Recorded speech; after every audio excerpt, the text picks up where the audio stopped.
Welcome to Ryson. Let's start today's story. In May of 2024, two men were convicted of espionage in a London court. Around the exact same time, a third man wrapped up in the case, a former Royal Marine, was found dead in a park in Maidenhead. The two surviving men, Chung Biu Yuen and Leung Wei, were part of an active foreign intelligence ring operating inside the UK. These agents bypassed traditional military targets and high-level state secrets. They focused their surveillance on specific individuals, activists and dissidents, currently living on British soil. Security experts call this transnational repression. It happens when authoritarian governments decide their borders are no longer a limit, reaching across the globe to silence exiled citizens wherever they happen to live. The tactics are extreme. In this case, authorities in Hong Kong and China placed bounties of up to £100,000 on pro-democracy dissidents living in the UK, officially referring to these targets as cockroaches. To run an operation like this overseas, foreign governments rarely use traditional spies. They disguise their intelligence gathering by routing it through perfectly legitimate-looking trade missions and economic outposts. Here, the Hong Kong Economic and Trade Office in London functioned as the actual operational hub. Financial and digital records showed this office was actively organizing and funding the unlawful surveillance of activists.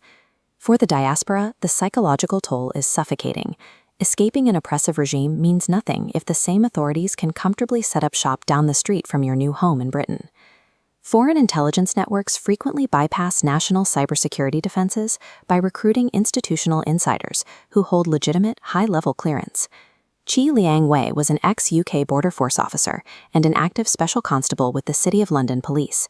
He had direct access to restricted databases. An internal inspection report of the City of London Police reveals exactly how a hostile agent could operate there.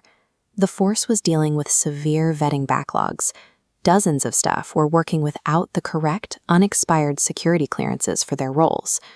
Worse, internal IT systems had gaping blind spots. With no monitoring process, insiders could browse restricted files undetected. Wei exploited this oversight.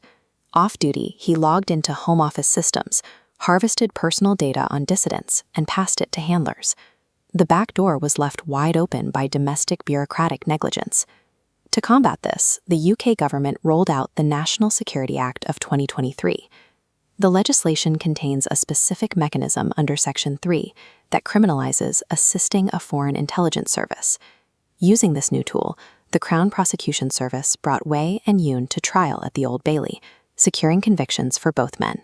The prosecutors presented months of encrypted messages and financial records proving these men knowingly gathered personal data on dissidents with the explicit intent to benefit the Chinese state. Foreign interference is no longer treated as a deniable diplomatic nuisance to be handled with strongly worded letters.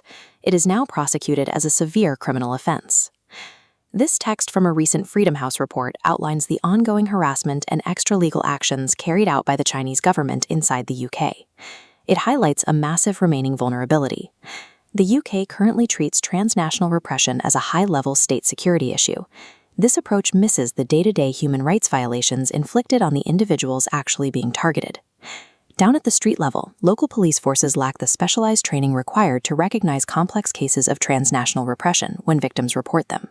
When members of the diaspora face highly sophisticated, state-sponsored psychological intimidation, local authorities often just advise them to call 999 in an emergency. At the same time, heavily backlogged UK asylum policies keep many fleeing dissidents trapped in legal limbo.